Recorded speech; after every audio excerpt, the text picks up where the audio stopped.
You are not broken. That is the first truth you must hear, even if everything inside you resists it. You are not weak, lazy, or defective. You are conditioned, programmed, trained by repetition you did not choose, and what was programmed can be rewritten. Right now, your mind is running on autopilot. Thoughts appear without permission. Emotions rise without warning. Habits execute themselves while you watch from the background. Days blur together, not because time is fast, but because you are absent from your own life. Reaction has replaced intention. Survival has replaced authorship.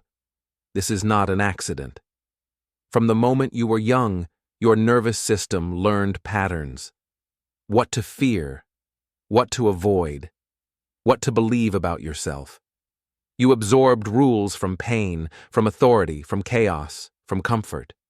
Your brain adapted to keep you safe, not powerful, efficient, not free, and it did its job well. But safety is not the same as fulfillment. Comfort is not the same as control, and adaptation is not destiny. The uncomfortable truth is this: most people live inside a mind they did not consciously build. They inherit it. They react inside it. They defend it. And then they mistake it for who they are. You have been calling your conditioning your personality. You have been calling your habits your identity. You have been calling your limits your nature. They are none of those things. Your brain is plastic, not metaphorically, literally. It changes based on what you repeat, what you focus on, and what you emotionally reinforce. This is not motivational language. This is biology. Neurons that fire together wire together. Circuits strengthen through use. Pathways decay through neglect. The mind is not fixed. It is trained. And training takes time. Not forever, not a lifetime, but long enough to interrupt old loops and install new ones. Long enough to move from reaction to regulation, from chaos to clarity, from unconsciousness to command. That window is 21 days. Not because it is magical, not because it is easy, but because it is long enough to feel resistance and short enough to feel possible. Long enough for the old self to fight back, and short enough for the new self to win if you stay present. In the first days, awareness will hurt. You will notice how often your mind drifts toward fear, how quickly you seek distraction, how automatically you doubt yourself. This discomfort is not failure. It is awakening. You cannot change what you cannot see. Most people avoid this moment. They numb it. They scroll past it. They drown it in noise. Because awareness strips excuses away. It removes the illusion that someone else is in control.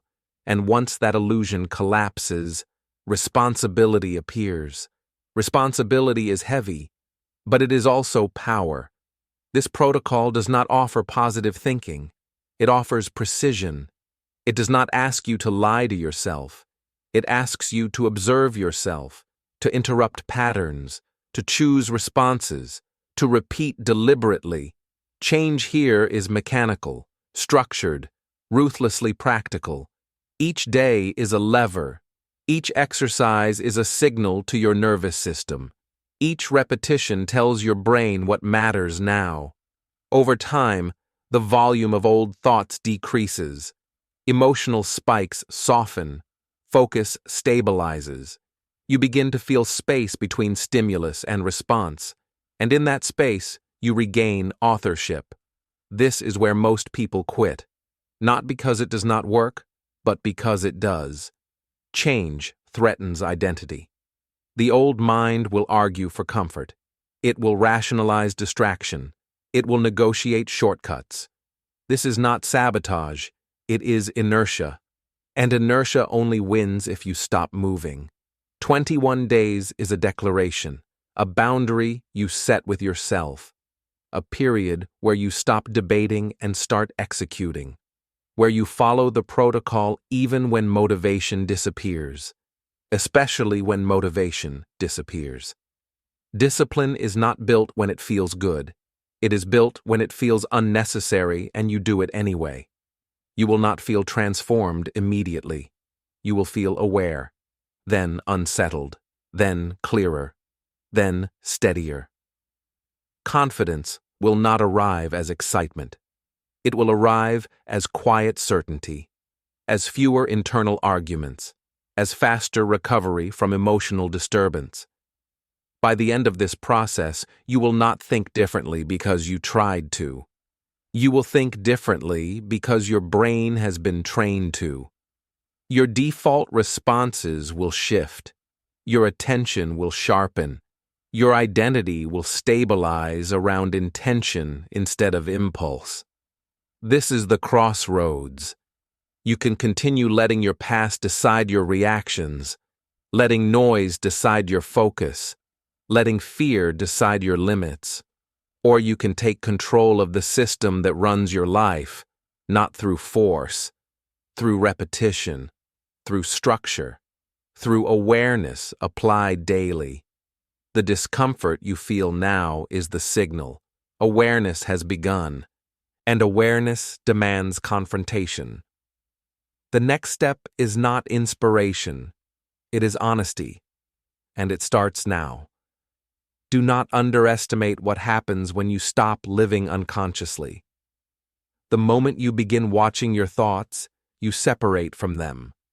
The moment you pause before reacting, you weaken old circuits. The moment you choose differently, even once, you send a new instruction to your brain. These moments compound quietly, invisibly, until one day you realize you are no longer fighting yourself all day. This process will challenge the stories you have protected for years. Stories about why you are this way, why change is hard, why now is not the right time. Those stories once served you. They helped you cope. They helped you survive. But survival is not the finish line, and coping is not creation. You are here because some part of you already knows this. Some part of you is tired of being dragged by impulse, tired of starting strong and fading out, tired of knowing what to do and not doing it. That frustration is not a flaw. It is a signal that your current operating system no longer fits the life you want to live. Over the next 21 days, you will not chase motivation. You will build reliability. You will not wait to feel ready. You will act into readiness. You will learn to treat your mind the way an architect treats a structure, with patience, precision, and respect for foundations. Every exercise in this protocol exists for one reason only: to give you leverage over yourself. Not domination, not suppression, leverage.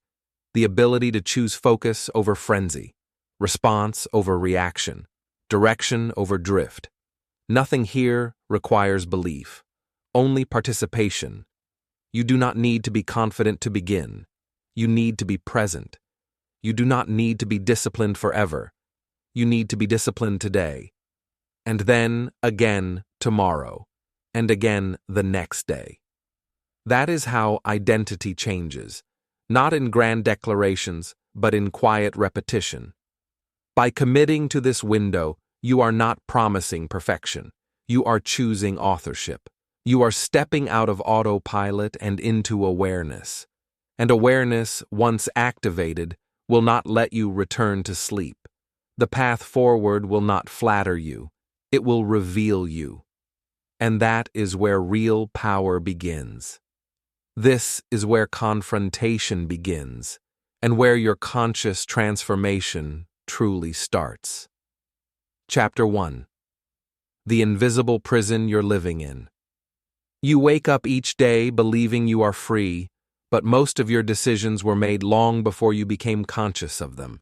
That is the invisible prison. Not walls, not bars, but patterns. Habits you did not design. Emotional reactions you did not approve, beliefs you never signed for, yet obey every day.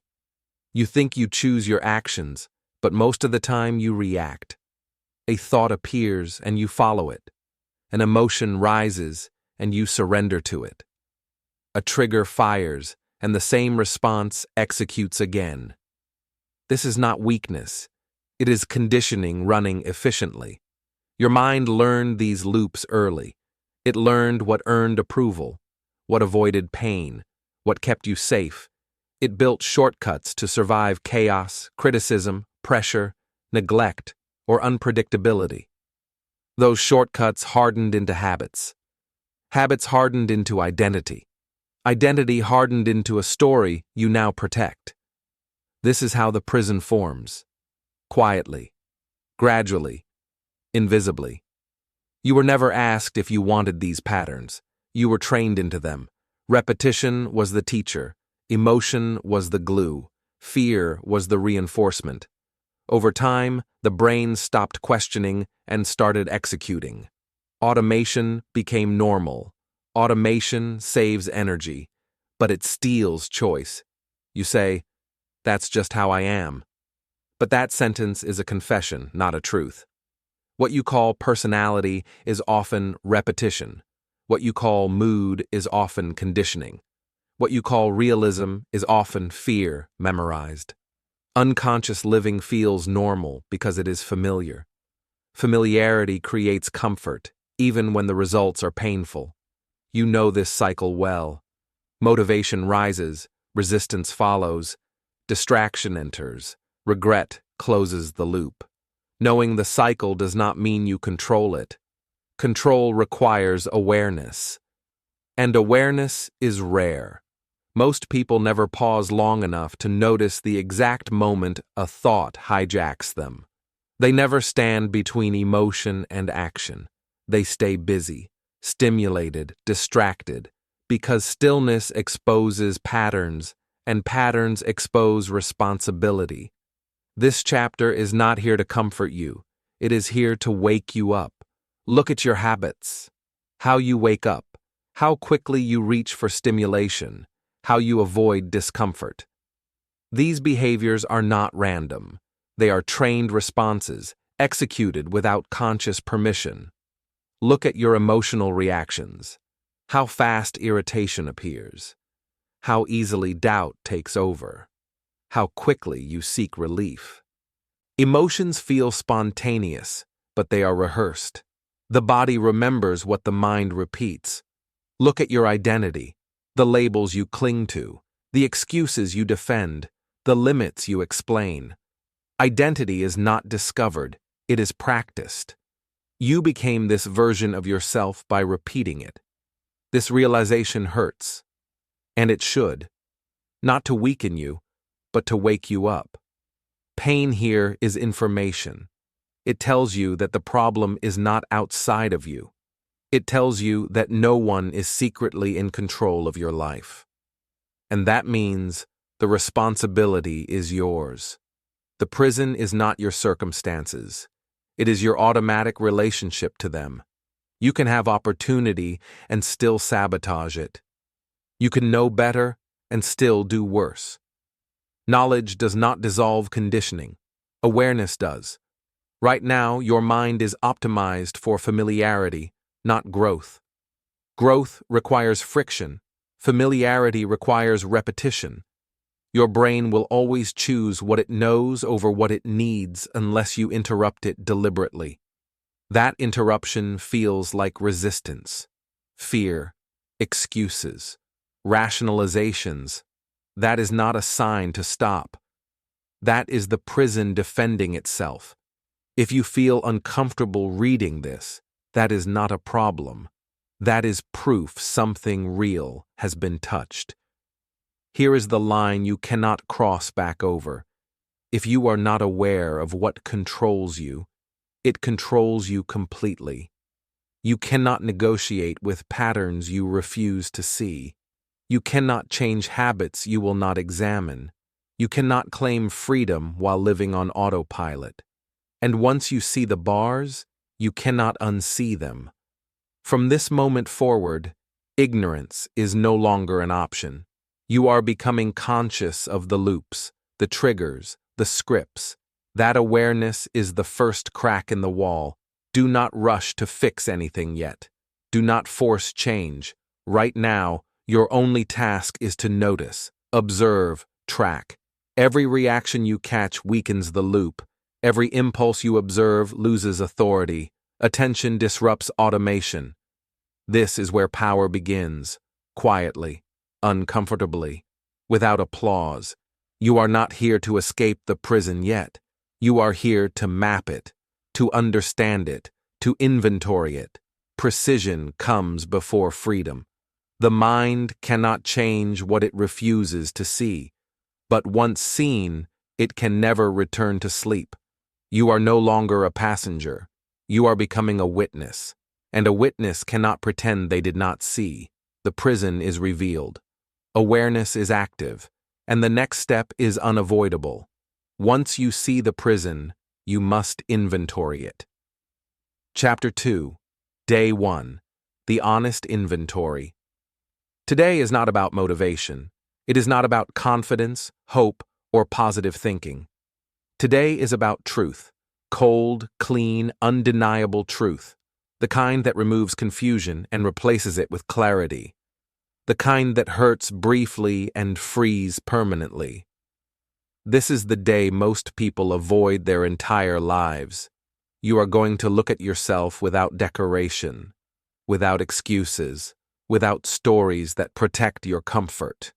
Not to judge, not to shame, but to see. Because nothing changes until it is seen clearly. Right now, your mind wants to rush ahead.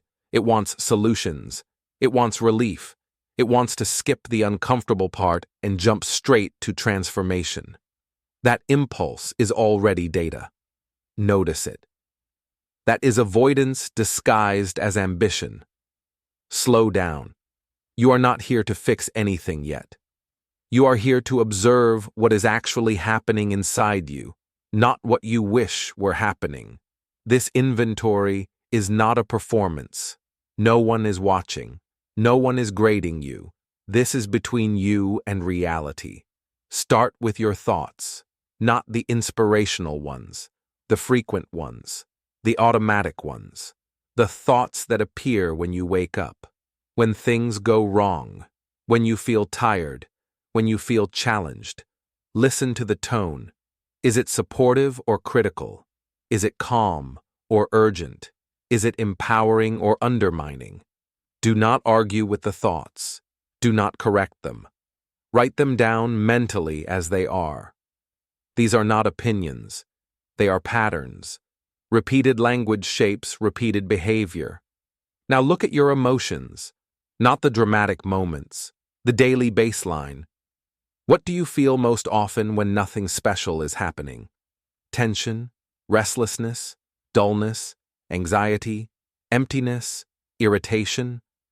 This emotional background hum drives more decisions than logic ever will. Emotions are not random. They are responses trained by experience. Your body learned them, stored them, replays them, again and again. Notice when emotions spike. What triggers frustration? What creates withdrawal? What makes you seek escape? Triggers are not weaknesses. They are signals. They show you where your nervous system has been trained to react instead of respond. Now examine your behaviors, not your intentions, your actions, what you actually do, not what you plan to do, how you spend the first hour of your day, how often you check your phone, how you avoid tasks that matter, how you reward yourself, how you procrastinate. Be precise. Vagueness protects patterns. Specifics expose them. You may notice a gap forming between who you think you are and what you repeatedly do. That gap is uncomfortable. Good. That discomfort is honesty entering the system. This is where denial tries to speak. A voice may say, "Everyone does this," or "It's not that bad," or "I'll deal with it later." Those thoughts are not neutral. They are defenses. They exist to keep patterns intact. Do not fight them. Write them down too. Defensiveness is part of the inventory. Now look at your identity, the labels you use when you explain yourself. I'm just not disciplined. I work better under pressure. That's not really me. These statements feel factual, but they are conclusions drawn from repetition, not truth about your potential. Identity is not who you are. It is what you have practiced believing. This is the most important reframe you will learn today. Weakness is not identity. It is data. Habits are not personality. They are patterns. Emotional reactions are not character flaws. They are conditioned responses. Data can be changed. Identity feels permanent only when it is unconscious. As you inventory, resist the urge to self-attack. Harshness feels productive, but it blinds you. Shame collapses clarity. You are not here to punish yourself for what you see. You are here to understand it. Think like an engineer, not a critic. An engineer does not hate a system for malfunctioning. They study it. They trace inputs. They map outputs. They identify failure points. That is what you are doing now, mapping your internal system. Ask simple questions. What situations consistently drain your energy? What behaviors keep repeating despite good intentions? What thoughts appear right before you quit, distract, or avoid? What emotions you run from instead of process? Do not answer with philosophy. Answer with evidence. You may feel exposed, vulnerable, stripped of comforting illusions. That is normal. You are standing without armor in front of yourself. Most people never do this. They stay distracted forever. This is why today matters more than motivation ever will. Because motivation comes and goes, awareness stays. As clarity increases, something subtle begins to happen. The chaos feels more organized. The confusion becomes structured. You may still dislike what you see, but now it has shape. And shape means leverage. Naming the enemy gives you power over it. Before this moment, patterns controlled you invisibly. After this moment, they operate under observation. That alone weakens them. The mind behaves differently when it knows it is being watched. This is not a breakthrough moment. It is a grounding moment. You are not rising yet. You are stabilizing. You are anchoring yourself in truth. And truth, even when uncomfortable, is calming. Because confusion is worse than pain. At least pain tells you where you are. By the end of today, you should feel less inspired, but more clear. Less excited, but more steady. That is progress. Clarity always comes before confidence. Do not rush ahead. Do not try to fix what you have discovered. Tomorrow is for boundaries. Tomorrow is for detox. Today is only for seeing. Sit with what you noticed. Let it settle. Let the patterns reveal themselves fully. You are not behind. You are not failing. You are finally paying attention. This inventory is the first act of self-command. You are no longer guessing why your life feels the way it does. You are beginning to understand the machinery underneath it. And understanding removes fear. Tonight, do not judge yourself for what you saw. Respect yourself for looking. Because most people would rather stay comfortable than be honest. You chose honesty, and that choice marks the beginning of control. The enemy is no longer vague. It has a name, a pattern, a shape. Tomorrow you will begin to change the inputs, but today you did the hardest part. You told the truth. Chapter 3. Days 2 to 3. Detoxing the mind and breaking conditioning. What you allow into your mind decides what your mind becomes. That is the truth most people avoid because it demands discipline. Every sound you consume, every image you scroll, Every opinion you absorb is shaping you, not symbolically, neurologically.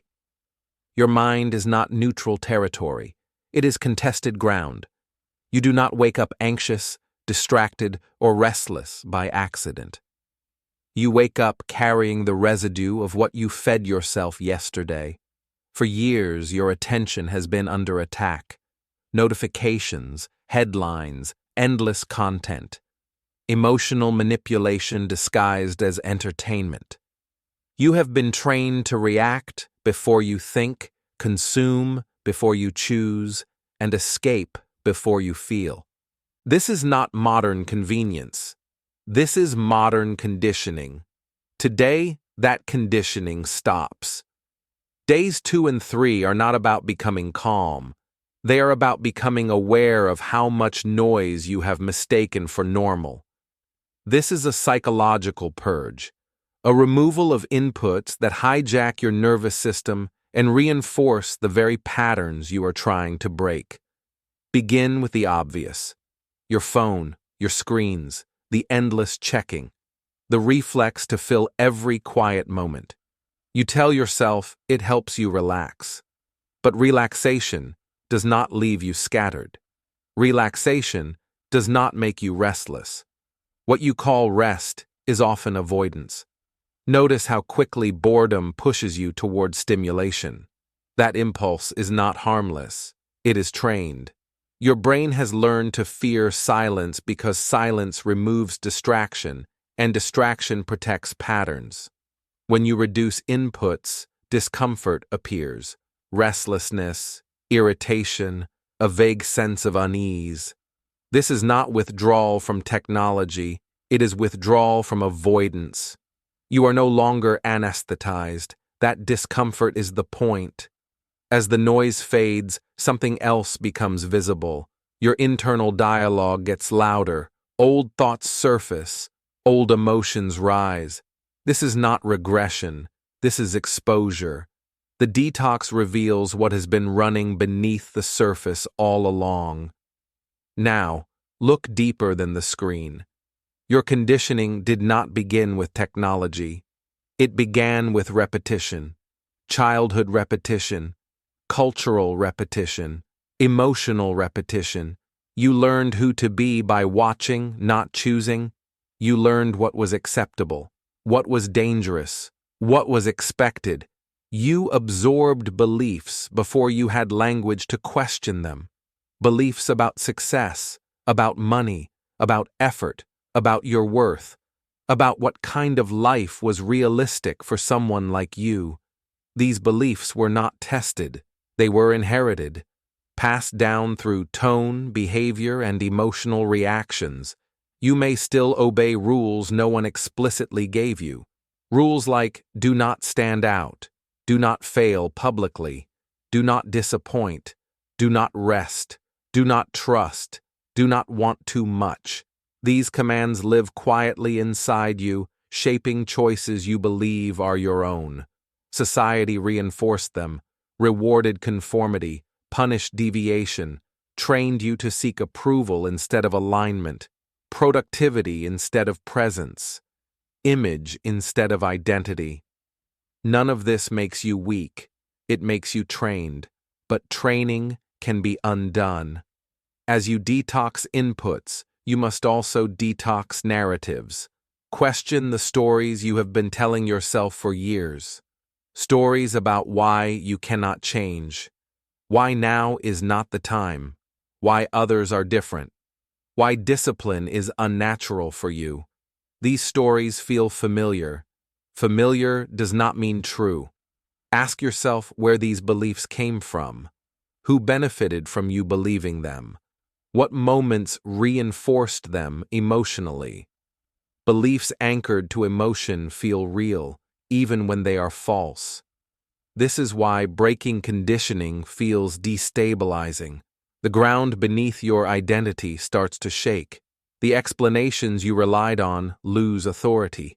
The excuses you protected lose credibility. This is not collapse. It is deconstruction. Disillusionment is not despair. It is liberation disguised as discomfort. As borrowed beliefs fall apart, you may feel empty, uncertain, directionless. That emptiness scares most people back into noise, back into distraction, back into familiar thinking. Do not retreat. Silence is not your enemy. Silence is where choice returns. When external input reduces and internal stories dissolve, a gap appears, a quiet space between impulse and action. That space feels unfamiliar because you have rarely occupied it consciously. Stay there. Notice how often your mind reaches for old explanations, old identities, old roles. Watch them arise without obeying them. You are not deleting them yet. You are weakening them through non-participation. This is what breaking conditioning actually looks like. Not rebellion, not force. Withdrawal of attention. Patterns survive on repetition. Narratives survive on belief. When you stop feeding them, they starve. You may notice moments of clarity appearing unexpectedly. Brief calm, sharp awareness, a sense of presence you cannot explain. Do not chase these moments. Let them come and go. Chasing turns awareness into another addiction. Your only task during these days is subtraction. Remove unnecessary inputs. Reduce stimulation. Question inherited beliefs. Observe emotional reactions without escape. This is not passive. It is active restraint. Restraint builds power. Most people are exhausted not because life is heavy, but because their minds are crowded. Too many voices, too many opinions, too many directions pulling at once. Clarity does not come from adding more information. It comes from removing interference. As conditioning loosens, something uncomfortable becomes obvious. Many of your thoughts are not your own. Many of your desires were planted. Many of your fears were borrowed. That realization can feel humiliating. Let it be. Humility clears the ground for authorship. You are not losing yourself. You are separating from what was never you to begin with. By the end of these days, you may feel less certain but more awake, less confident but more honest. This is progress. Certainty built on illusion is fragile. Uncertainty built on truth is strong. You are learning to tolerate silence without filling it, to experience emotion without numbing it, to question thoughts without obeying them. These skills are foundational. Do not expect applause. Do not expect excitement. Expect stillness. Expect space. Expect the unfamiliar feeling of not being driven by noise. That stillness is not empty. It is potential. When false stories fall apart, silence appears. And silence is where real choice lives. In the next phase, you will learn to work inside that silence deliberately. To observe the mind without merging with it. To use awareness as a tool, not a threat. For now, remain in subtraction. Let the old conditioning loosen. Let the noise fade. Let the borrowed beliefs collapse under scrutiny. This is liberation through disillusionment, and it is only the beginning. Chapter 4. Day 4. Becoming the Observer. For most of your life, you have lived inside your thoughts without realizing it. You believed every sentence that appeared in your mind was you. Every doubt felt like truth. Every fear felt like a warning. Every impulse felt like a command. You were not observing the mind. You were inside it. Today, that changes.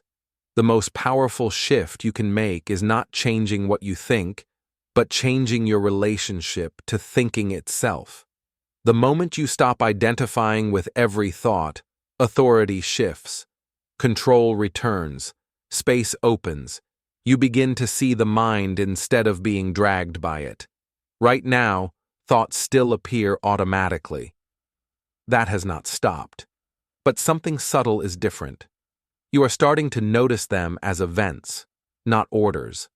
like clouds passing instead of storms you must obey. This distance is not denial, it is power. When a thought says, "I can't do this," and you believe it, the thought controls your behavior. When the same thought appears and you observe it, it loses force. It becomes information instead of instruction. This is the beginning of self-command. Meditation is often misunderstood because it has been marketed as relaxation, calm music, soft language, escaping stress. That is not what this practice is about. Calm may happen, but calm is a side effect. Control is the goal. Meditation is the act of sitting in the presence of your own mind without reacting. It is training your attention to stay where you place it, even when the mind pulls away. Every time you notice the pull and return, you strengthen authorship. You are not trying to stop thoughts. That's impossible. You are learning not to follow them. At first, this feels frustrating. The mind wanders. Thoughts interrupt. Emotions surface. You may think you are doing it wrong. You are not. Noticing distraction is the practice. Returning attention is the training. Each return weakens the habit of automatic reaction. As you observe, patterns become obvious. You see how repetitive your thinking actually is. The same worries, the same self-criticism, the same scenarios replayed endlessly. This repetition once felt personal. Now it looks mechanical. That realization is freeing. If thoughts are mechanical, they are not identity. If emotions arise and pass, they are not commands. You are the one who notices them. And whatever notices cannot be the same thing as what is noticed. This distinction changes everything. For the first time, you experience a gap, a pause between stimulus and response. Something happens, and instead of reacting instantly, you watch the reaction forming. That pause may be brief, but it is real. Inside that pause lives choice. Most people never experience this moment consciously. They live inside reflex, inside urgency, inside emotional momentum. You are stepping outside of it. The mind will resist this shift. It will try to pull you back into identification. It will say this is boring, or pointless, or uncomfortable. Do not argue with it. Observe the resistance too. Resistance is just another object in awareness. As observation deepens, stillness begins to appear. Not forced stillness, natural stillness. Moments where thoughts slow down on their own because they are no longer being fed with attention. Attention is fuel. Where you place it determines what grows. You may notice that without constant thinking, emotions surface more clearly. Sadness, anger, regret, old feelings that were buried under noise. This is not a setback. This is progress. Thoughts often act as a cover for emotion. When thinking quiets, emotion becomes visible. Do not suppress it. Do not dramatize it. Observe it the same way you observe thoughts. Feel it in the body. Notice its shape, its movement, its intensity. Watch how it changes when you do not run from it. This is emotional intelligence in action. Observation turns chaos into data. Instead of being overwhelmed by feeling, you study it. Instead of being controlled by impulse, you witness it. Over time, this reduces emotional volatility. Not because you are numb, but because you are present. Presence dissolves reactivity. You may feel moments of unexpected calm. Do not cling to them. Clinging creates tension. Calm is not something you achieve. It emerges when resistance drops. The real victory today is not peace. It is distance. Distance from the voice that criticizes you. Distance from the urge to escape discomfort. Distance from the stories that once felt absolute.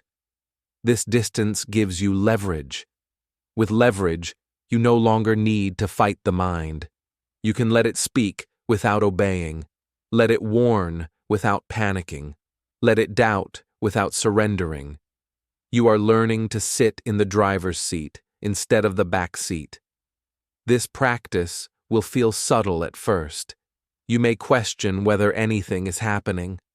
Look closer. Notice how quickly you recover from distraction, how fast you notice emotional shifts, how often you pause before reacting. These are signs of control returning. Do not expect perfection.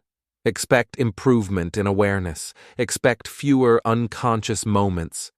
Expect a growing ability to watch yourself in real time. That ability changes behavior automatically. You will notice that simply observing an impulse weakens it. Watching the urge to procrastinate reduces its grip.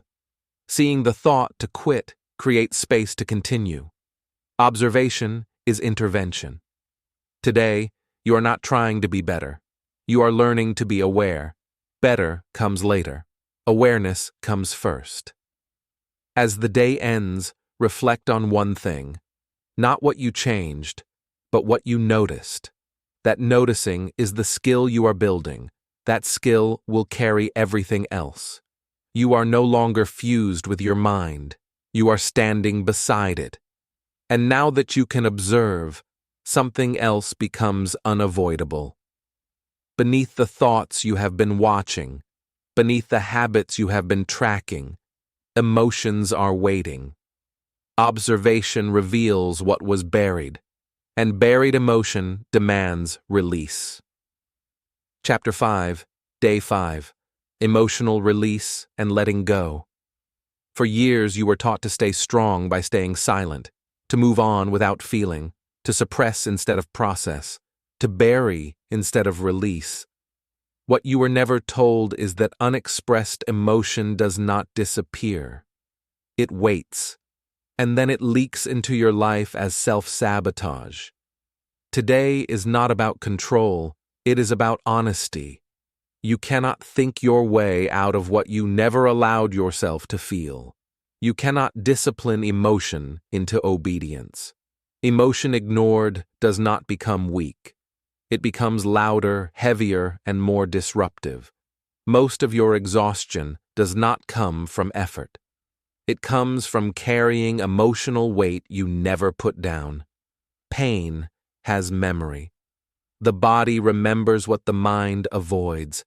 Every disappointment you rushed past, every loss you minimized, every anger you swallowed, every fear you pretended not to feel.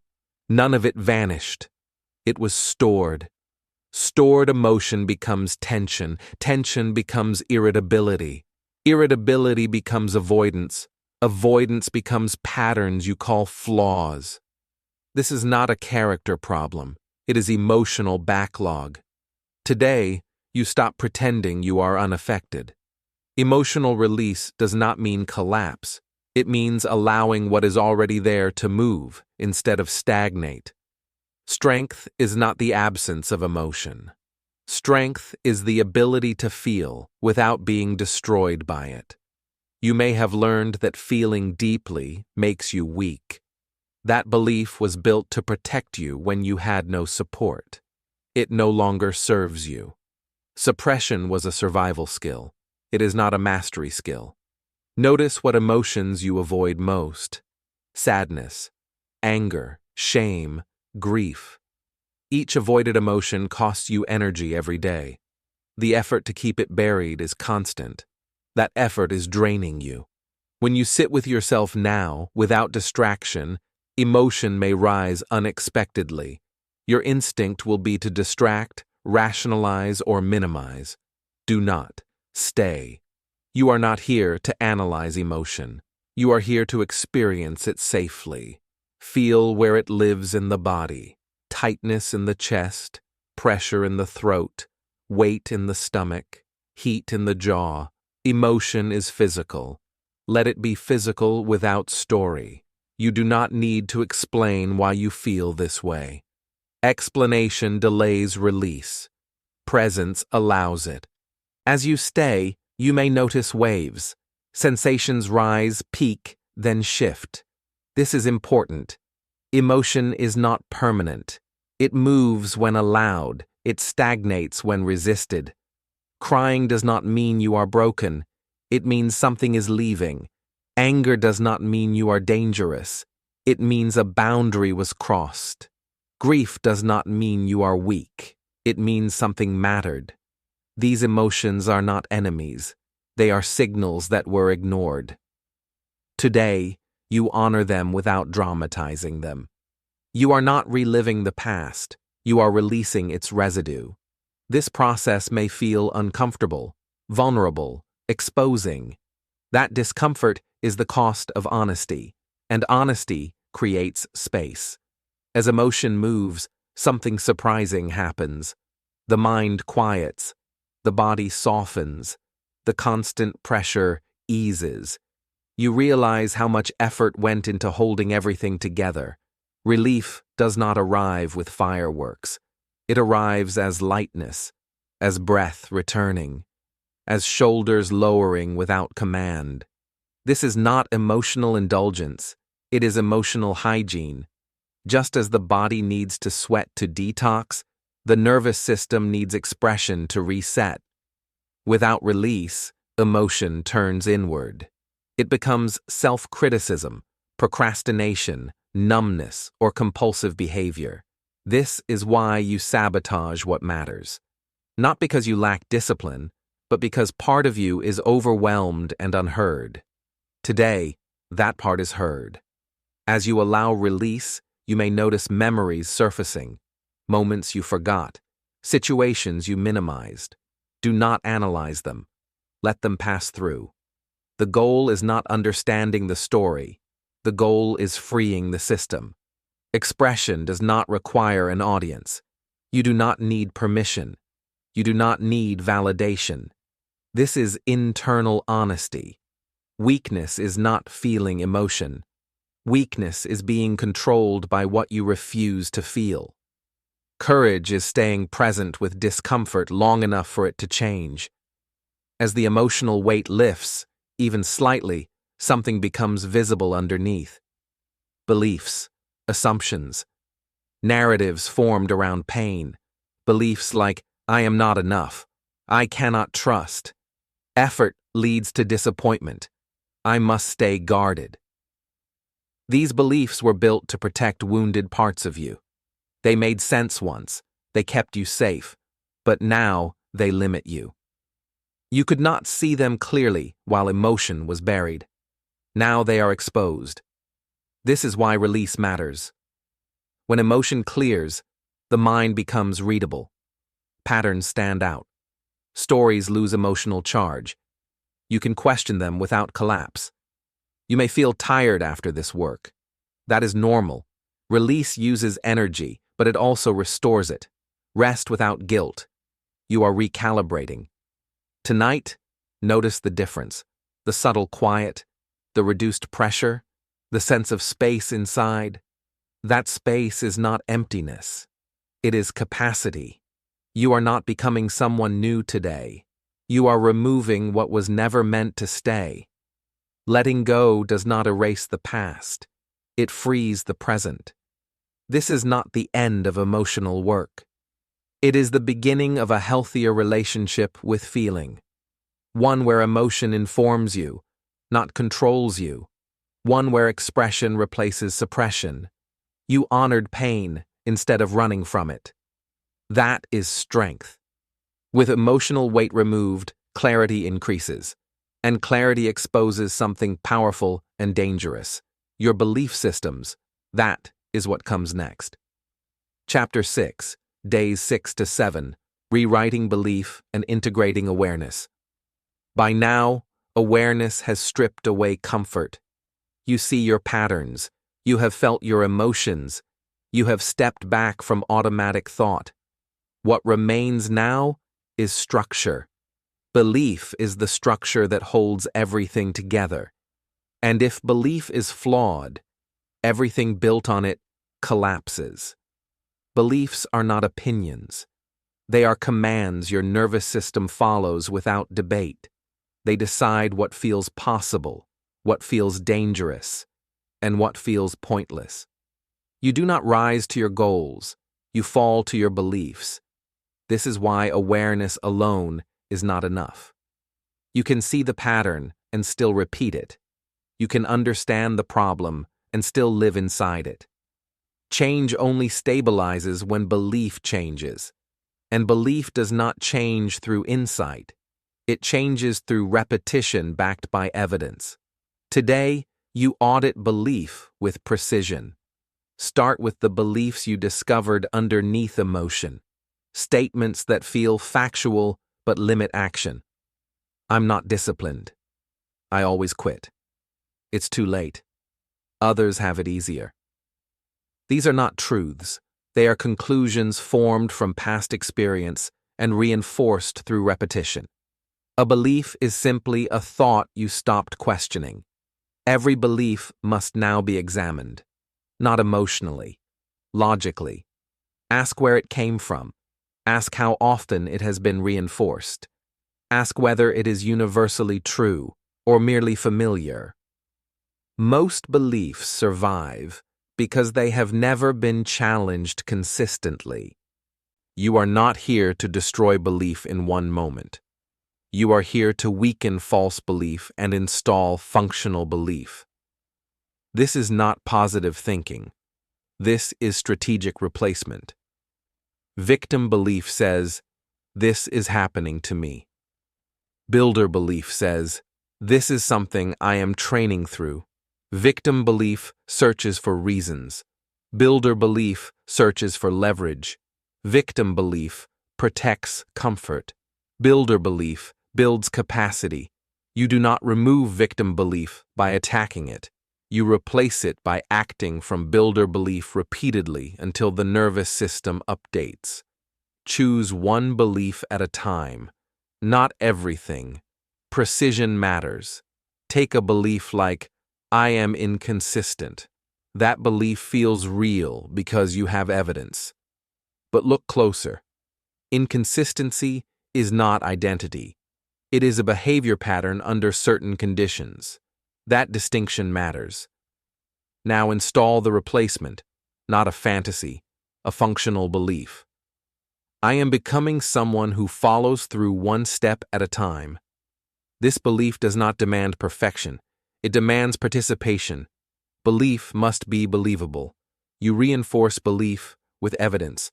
Small wins, kept promises, tiny acts done when you did not feel like it.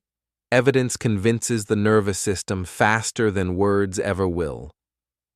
Every time you act in alignment with the new belief, even briefly, the old belief weakens.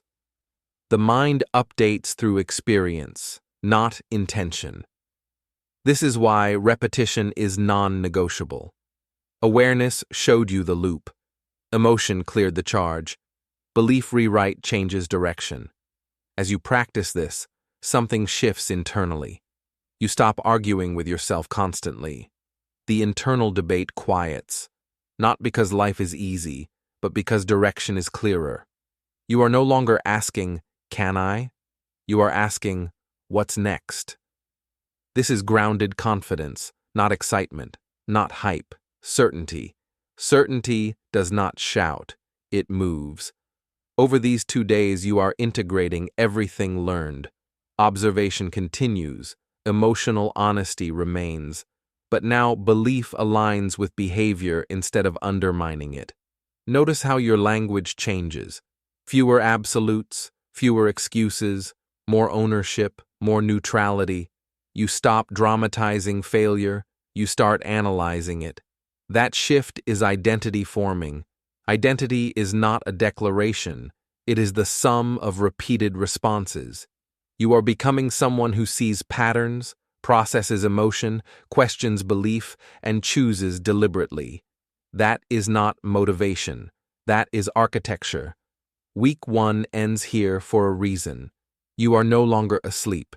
You are no longer overwhelmed. You are stable enough to build. Do not rush forward looking for intensity. Intensity fades.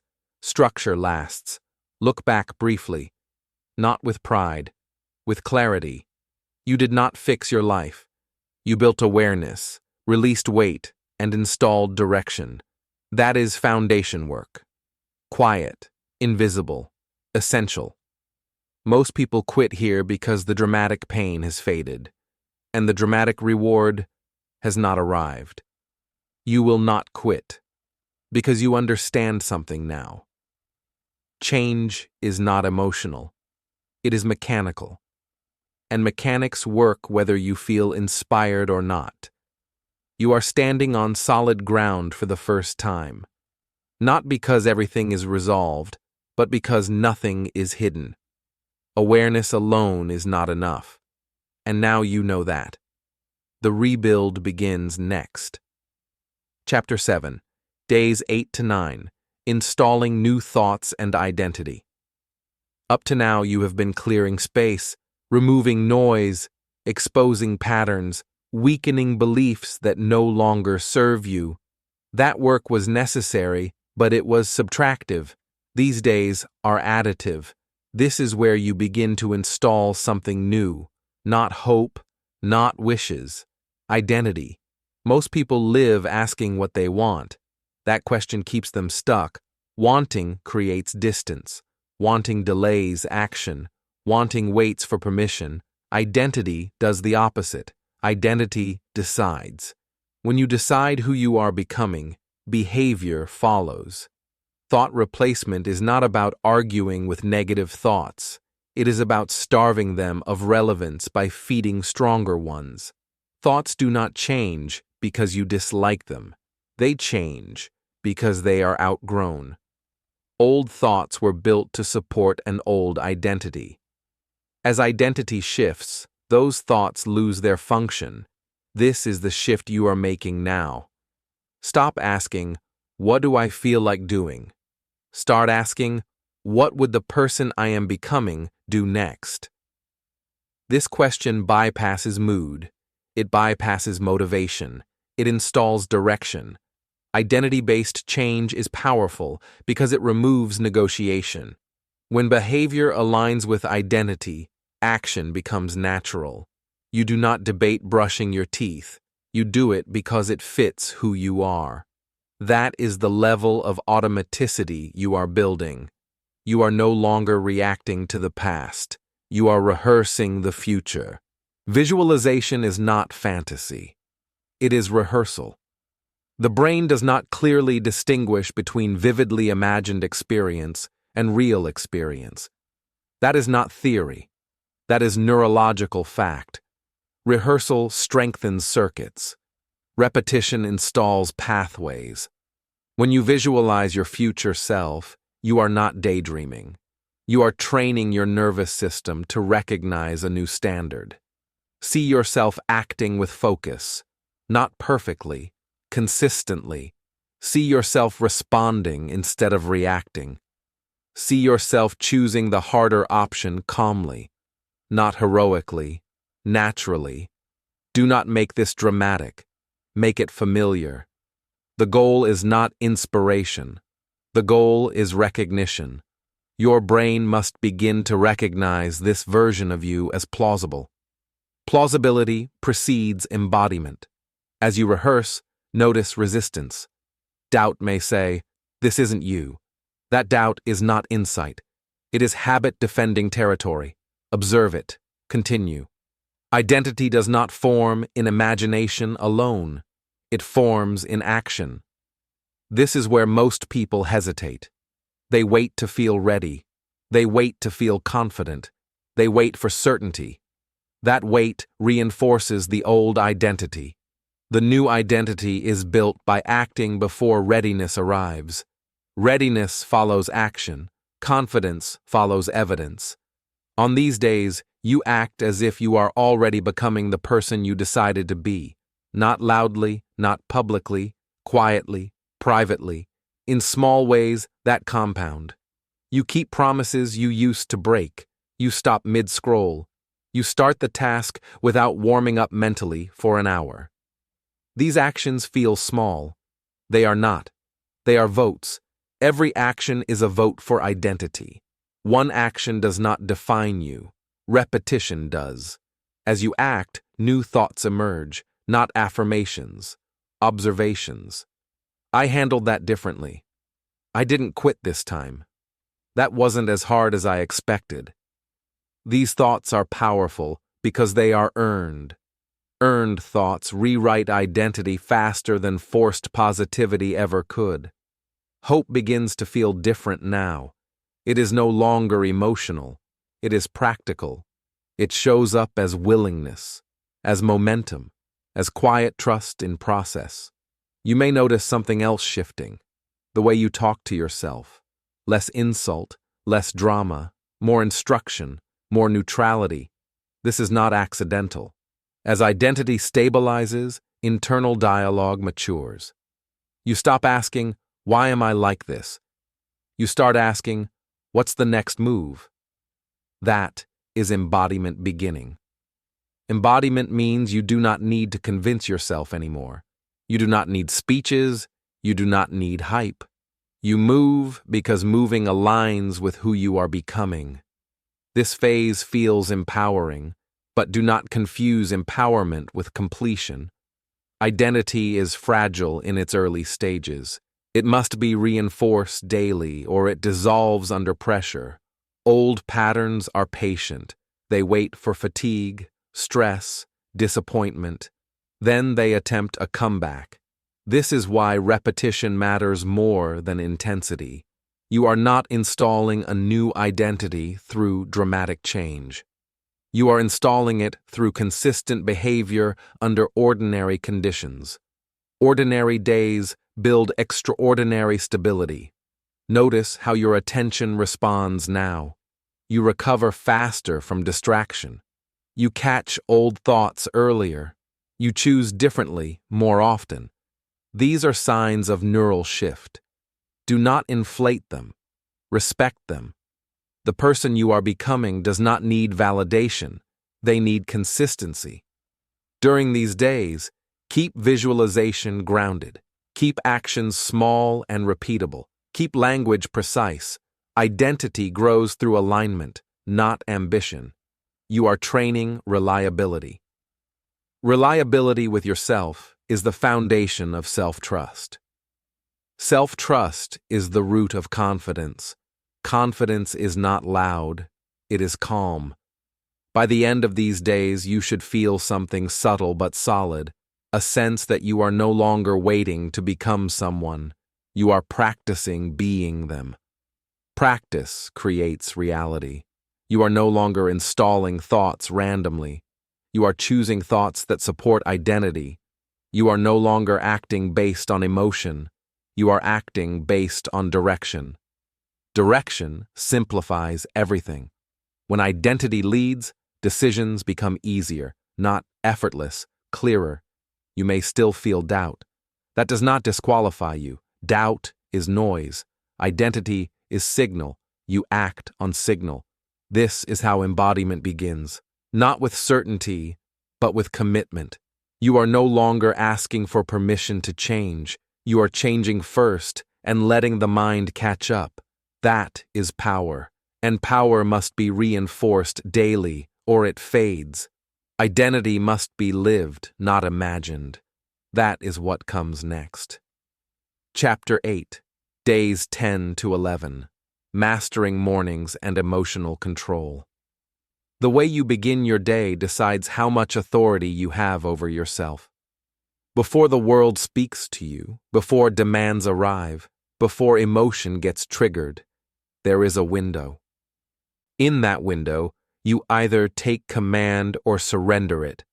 Most people surrender without noticing. You will not. Mornings are not routines, they are declarations.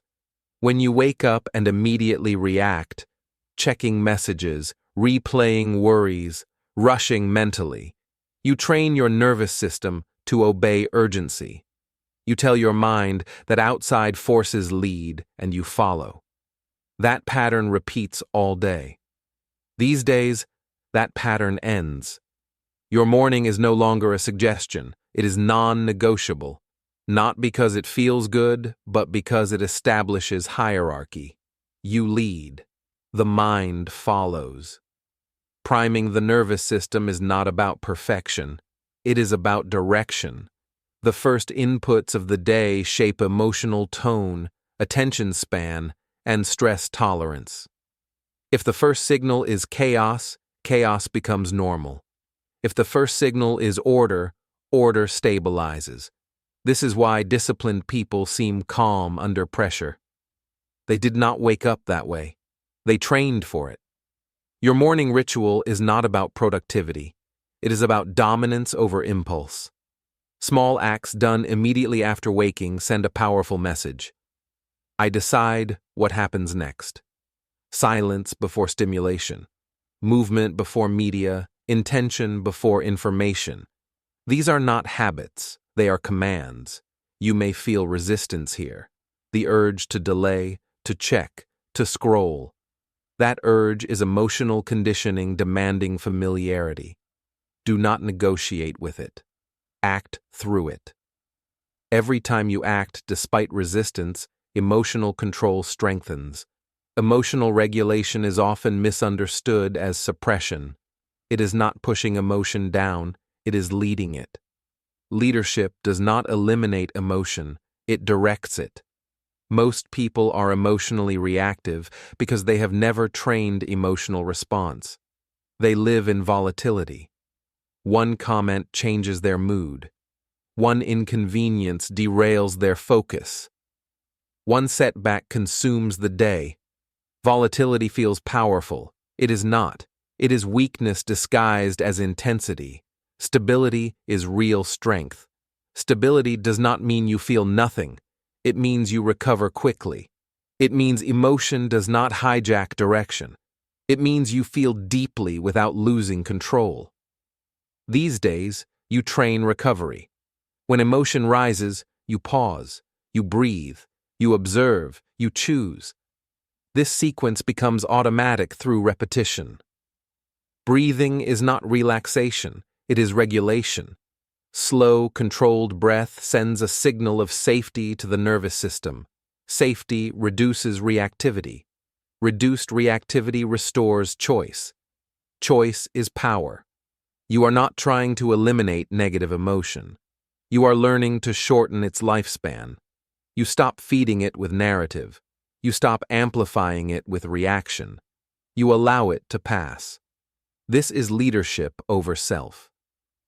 Notice how different the day feels when you start grounded.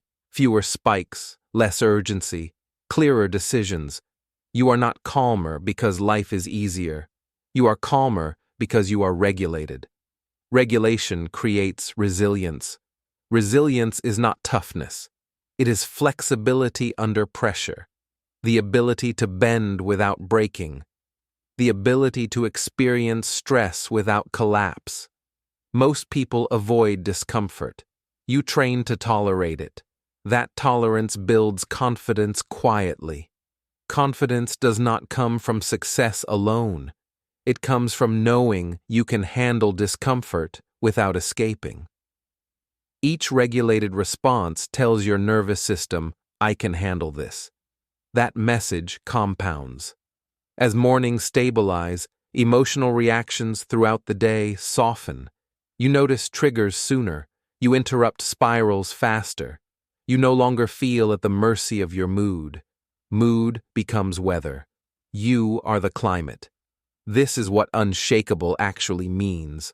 Not invulnerable, anchored. Anchored people are not dramatic. They are consistent. They do not rise and fall with every external change. They adjust, respond, continue. During these days, do not seek intensity. Seek consistency. Same wake time, same first actions, same intention. Repetition trains authority. You may think these steps are small. They are not. They are foundational. The nervous system responds to what happens first and most often. When you lead yourself in the morning, you lead yourself all day. Notice how emotional control improves when your body is regulated. Movement releases tension. Breath steadies rhythm.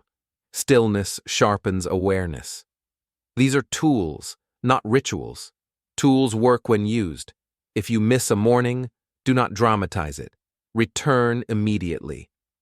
Leadership is not perfection. It is correction. By the end of these days, you should feel something solid, not excitement, stability, a sense that you are harder to knock off course, that disruptions no longer decide your direction. This is strength earned through repetition. Volatility is reactive. Stability is trained.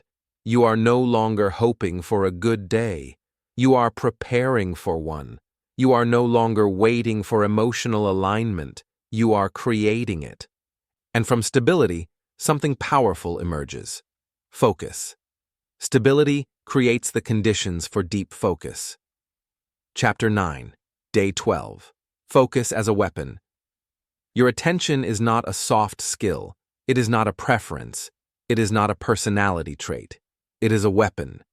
And for most of your life, it has been taken from you and used against you. Every distraction you follow trains you to be weaker. Every interruption you tolerate teaches your nervous system that depth is optional. Focus has been treated like a luxury, something you access when conditions are perfect. That belief is why your energy feels scattered and your progress feels slow.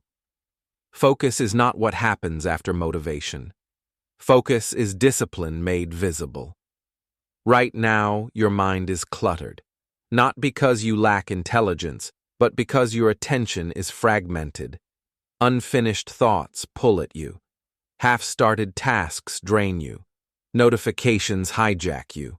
Worries compete with intentions. You are mentally busy but rarely mentally present. Busy is not powerful. Busy is diluted. Attention is currency. Whatever you spend it on grows. Whatever you starve weakens. You have been spending it unconsciously, leaking it into noise, urgency, and avoidance. Today, that stops. Focus begins with subtraction. You cannot sustain concentration while dragging everything with you. You must decide what matters now, and just as importantly, what does not. This decision feels uncomfortable because it requires exclusion.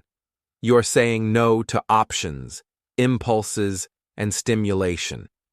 That discomfort is strength-forming. Distraction has been normalized, even celebrated. Multitasking, constant availability, endless input.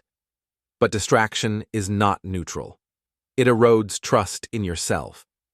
Every time you abandon a task mid-effort, you send a message to your brain that completion is optional. Over time, the brain listens. This is why starting feels easy and finishing feels heavy. Your nervous system has been trained to escape depth the moment resistance appears. Resistance is not a sign of failure. It is the threshold of focus. Today, you stop running from that threshold. You choose one task, one action, one point of focus, and you stay with it, not emotionally, mechanically. Each time attention drifts, you return it. No drama, no judgment, just return. This is how focus is trained. At first, the mind rebels. It offers alternatives. It manufactures urgency. It whispers that this is boring, pointless, or too slow. These thoughts are not insight. They are withdrawal symptoms from constant stimulation. Observe them. Continue. As attention stabilizes, something shifts internally. The mental noise quiets. Not completely, but enough. Confusion gives way to clarity. You see the task more clearly. You see yourself more clearly. Clarity is dangerous. Dangerous because it removes excuses. Dangerous because it shows you what you are capable of when fully present. Dangerous because it reminds you of a version of yourself that is focused, decisive, and effective. That version has not disappeared. It has been buried under distraction. When focus returns, you feel it physically. Energy consolidates. Effort feels cleaner. Time behaves differently. Minutes stretch. Work deepens. This is not flow yet. This is control returning. Control does not feel dramatic. It feels grounded. Mental clutter begins to dissolve when attention is directed deliberately. You stop thinking about 5 things at once. You stop rehearsing conversations that may never happen. You stop scattering energy across imaginary futures. You are here, with this, now. This presence exposes how expensive distraction has been, how much energy was wasted switching, avoiding, restarting. You do not feel guilty about it. You feel clear about it, clear enough to choose differently. Focus does not require isolation from the world. It requires boundaries with it. You decide when to engage and when to withdraw. You stop allowing every input to become a demand. That decision alone restores authority. Authority over attention becomes authority over effort. Authority over effort becomes authority over outcome. Not guaranteed success, but controlled direction. This is what disciplined people have that others do not. Not willpower, not talent. Control of attention.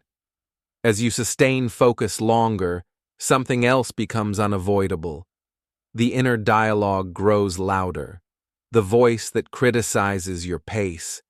The voice that says you are not doing enough. The voice that compares, pressures, and undermines. Distraction once protected you from hearing it. Focus removes that protection. This is not a mistake. This is exposure. You are now present enough to hear how you speak to yourself when effort is required. Notice the tone. Notice the impatience. Notice the contempt disguised as motivation. Do not correct it yet. Do not soften it. Simply notice it. Focus reveals truth. The truth is that your inner environment has not been kind. It has been demanding, urgent, and unforgiving. That environment made distraction appealing. Escape was easier than listening.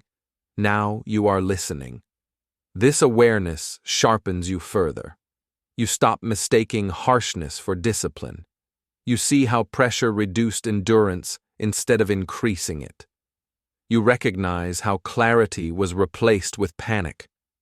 This recognition is power. Focus is not about forcing output. It is about sustaining attention without collapse. Harsh inner dialogue fractures focus. Calm authority sustains it. Today, you do not change the dialogue. You acknowledge it. You are learning that focus is not just external, it is internal alignment. Attention, effort, and self-talk moving in the same direction. As the day ends, you may feel tired. Focus uses energy. But it is a clean tiredness, not scattered exhaustion, not emotional depletion. It is the fatigue of effort well spent. That fatigue builds confidence. Confidence does not come from intensity. It comes from evidence. Evidence that you can stay. Evidence that you can finish. Evidence that you can direct yourself when distraction calls. You are dangerous again, not reckless. Directed. You know where your energy goes, you choose it, you protect it, you invest it deliberately. Focus has exposed something important. Beneath distraction, beneath clutter, beneath noise, a voice has been speaking to you constantly. Now that focus is sharp, you can hear it clearly, and tomorrow you will confront it. Chapter 10. Days 13 to 14. Self-compassion and momentum lock in. You have been taught that self-compassion makes you soft, that if you ease pressure, you will lose edge, that if you stop criticizing yourself, discipline will disappear. That belief has kept you in constant internal conflict, and it has cost you more progress than you realize. Self-compassion is not softness, it is strategy. For most of your life, you have been at war with yourself. One part of you demanding perfection, another part resisting, One part pushing harder, another part shutting down. That internal warfare created movement, but not momentum, activity, but not consistency. Pressure can start action. It cannot sustain it. Discipline collapses when the internal environment becomes hostile. The mind seeks escape. The body resists effort. Focus fractures. You have seen this cycle repeat. Push hard, burn out, restart, repeat. This is where that cycle ends. Self-compassion does not mean lowering standards. It means removing friction that sabotages execution. It means replacing insult with instruction, drama with data, judgment with adjustment. This is alignment. Alignment feels different than motivation. Motivation spikes and crashes. Alignment steadies. It does not need emotional fuel. It runs on clarity. Start by noticing how you respond to imperfection. A missed habit, a slow day, a mistake. Do you escalate immediately? Do you attack your character? Do you tell yourself stories about failure? That response is not discipline. It is threat. Threat shuts systems down. Safety allows them to function. Self-compassion creates safety without indulgence. It says, "This happened. Here is what we do next." No shame, no collapse, no justification. This tone matters. The nervous system responds to how you speak to yourself. When the voice is harsh, effort feels dangerous. When the voice is calm, effort feels manageable. The same task produces different outcomes depending on the internal climate. You are not lowering expectations. You are stabilizing performance. Over these days, you begin measuring progress accurately, not emotionally, not dramatically, factually. What was repeated? What was kept? What was improved? What needs adjustment? Measurement replaces self-judgment. Judgment asks, "What is wrong with me?" Measurement asks, "What worked and why?" This shift locks momentum. Momentum does not come from intensity, it comes from reliability, doing the same essential things under different conditions. Good days, bad days, neutral days. Reliability builds trust. Trust reduces resistance. Resistance drains energy. You are learning to conserve energy by removing unnecessary internal conflict. Notice how effort feels when you are not attacking yourself. Cleaner, quieter, more sustainable. You do not need to be hyped. You simply do the next step. Peace replaces pressure. This peace is not complacency. It is efficiency. Energy is no longer wasted on internal arguments. More of it goes into action. That is why momentum starts feeling automatic. Automatic does not mean effortless. It means fewer obstacles, less hesitation, less recovery time after disruption. You get back on track faster because you never left alignment. These days are about integration. You integrate awareness with belief, belief with identity, identity with behavior, behavior with environment. Everything you have learned now works together instead of competing. This integration creates a sense of quiet confidence, not excitement, not hype, stability. Stability is rare, and it is powerful. When the mind is stable, expansion becomes possible, growth without chaos, progress without burnout, challenge without collapse. Before, growth felt like pressure. Now it feels like capacity increasing. You stop proving yourself. You start building yourself. Self-compassion allows you to stay present during difficulty instead of escaping. You feel disappointment without spiraling. You experience fatigue without quitting. You acknowledge frustration without surrendering direction. This is emotional maturity. Maturity is not stoicism. It is responsiveness. You respond appropriately instead of reacting reflexively. As momentum locks in, you notice something subtle. You no longer need constant reminders. Habits begin to carry themselves. Identity reinforces behavior automatically. This is what most people chase through motivation. You are achieving it through alignment. Do not rush to expand yet. Let stability deepen. Let repetition settle. Let the nervous system trust this new rhythm. Trust is built through consistency, not intensity. If you miss a step, you do not punish yourself. You return immediately, calmly. That return is the practice. That return is the proof. The old cycle depended on guilt. The new cycle depends on clarity. Guilt drains energy. Clarity directs it. You may feel less dramatic now, less emotional, less urgent. That is not loss. That is control. Control feels quiet. By the end of these days, momentum should feel less like effort and more like direction pulling you forward. You are not pushing yourself constantly. You are being carried by structure. This is where many people get confused. They think discipline should feel hard forever. They think ease means weakness. They are wrong. Ease is earned. Ease is the result of alignment, repetition, and self-trust. It is what happens when internal systems stop fighting each other. You are not becoming passive. You are becoming efficient. Efficiency compounds. With a stable mind, your capacity expands naturally. Focus deepens. Effort increases without strain. Challenges are met without panic. Expansion is no longer forced.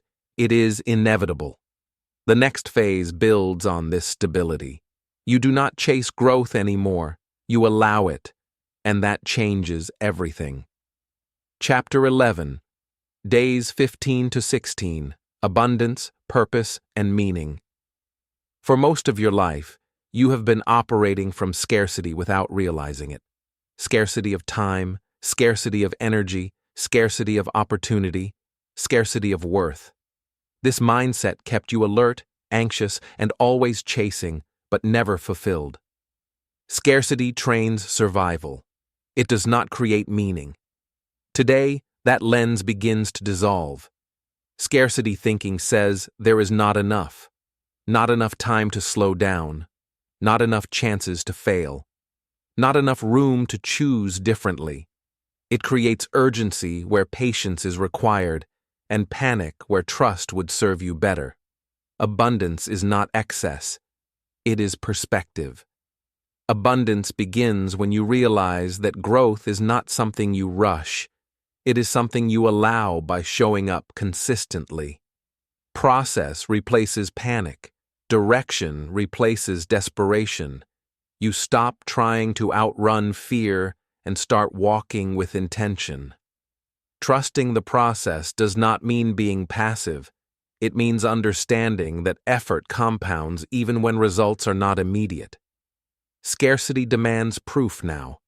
Abundance respects accumulation. You no longer ask, "Is this working yet?" You ask, "Am I aligned with what matters?" Alignment creates meaning. Meaning sustains effort. Purpose has been misunderstood for too long.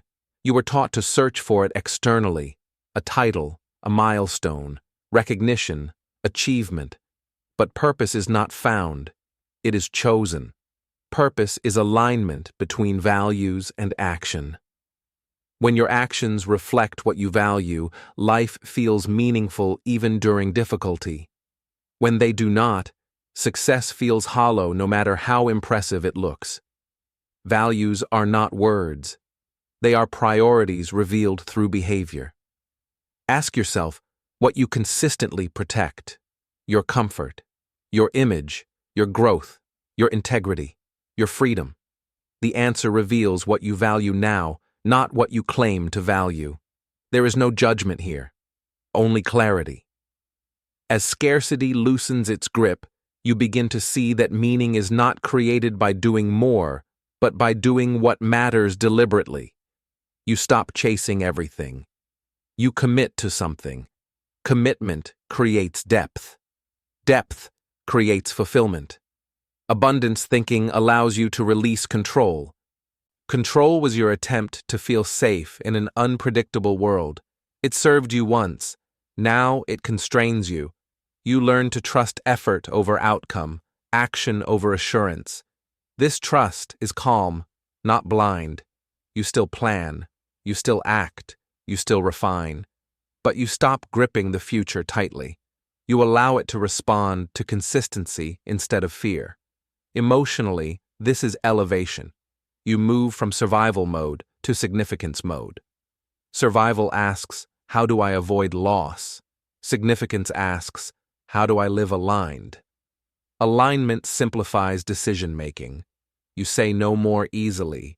You feel less torn. You feel less pressure to prove yourself. Your sense of worth becomes internal. This is abundance. Abundance does not deny hardship. It contextualizes it. Difficulty becomes training instead of punishment. Delay becomes refinement instead of rejection. You begin to experience patience without passivity. Purpose sharpens focus. When you know why you are acting, distraction loses appeal. You stop chasing novelty. You deepen commitment. Your energy consolidates. This is what people mean when they say they feel called. It is not mystical. It is alignment felt emotionally. You may notice fear still appears. Scarcity does not vanish overnight. It whispers, it warns. But now you recognize it as a signal, not a commander. You choose trust anyway. Trust is not confidence that everything will work out. It is confidence that you will respond well regardless. That confidence creates calm. As calm settles in, your sense of time changes. You stop rushing. You stop postponing meaning. Life is no longer something you endure until later. It is something you inhabit now. Significance is lived daily, not achieved once. These days, you reflect on what you stand for, not in words, but in practice. What principles guide your decisions when no one is watching? What standards you uphold under pressure? This reflection is grounding. You realize you do not need more validation. You need more alignment. Validation fades. Alignment compounds. Abundance thinking allows generosity toward yourself. You stop hoarding energy out of fear. You invest it wisely. Purpose is not loud, it is steady. You may feel a quiet sense of meaning emerging, not excitement, not certainty, a calm knowing that what you are building matters because it reflects who you are. This feeling does not need explanation. It does not need approval. It is enough. As you move through these days, notice how panic decreases, how urgency softens, how patience strengthens. These are signs of expansion. Expansion does not mean growth in every direction. It means depth in the right one. You are no longer chasing a life that looks good. You are building a life that feels aligned. That shift changes everything. When purpose is internal, comparison loses power. Other people's timelines stop haunting you. Their success stops threatening you. You are on your path. That freedom is abundance. You are not ahead or behind. You are aligned or misaligned. And alignment is always available. By the end of these days, you should feel elevated, not above others, above old fear, above panic, above the constant sense of lack. You still want more. But now you want it from a place of intention, not emptiness. This is significance. Purpose clarifies your direction, and direction reshapes your relationships. How you relate to others shifts when you are no longer seeking completion from them. That is what comes next. Chapter 12, Days 17 to 18. Relationships, Money, and Worth. Every relationship you keep and every financial decision you make is shaped by one thing more than strategy, skill, or opportunity. It is shaped by how worthy you believe you are. Not consciously, automatically, quietly, relentlessly. Self-worth is the lens through which you allow life to treat you. If you believe you must earn love, you tolerate disrespect. If you believe you must struggle to deserve money, you sabotage ease. If you believe your value is conditional, you negotiate against yourself. This is not philosophy. This is pattern. You do not attract what you want. You allow what you believe you deserve. For years, you may have confused attachment with connection, approval with belonging, tolerance with loyalty. You stayed silent to keep peace. You shrank to avoid conflict. You overgave to secure acceptance. These behaviors were not kindness. They were negotiations driven by fear. Fear of being alone. Fear of being rejected. Fear of being exposed. Dependence disguises itself as care, but it costs you self-respect. Today, that pattern is confronted. Healthy relationships are not built on sacrifice of self. They are built on clarity of self. Boundaries are not walls. They are definitions.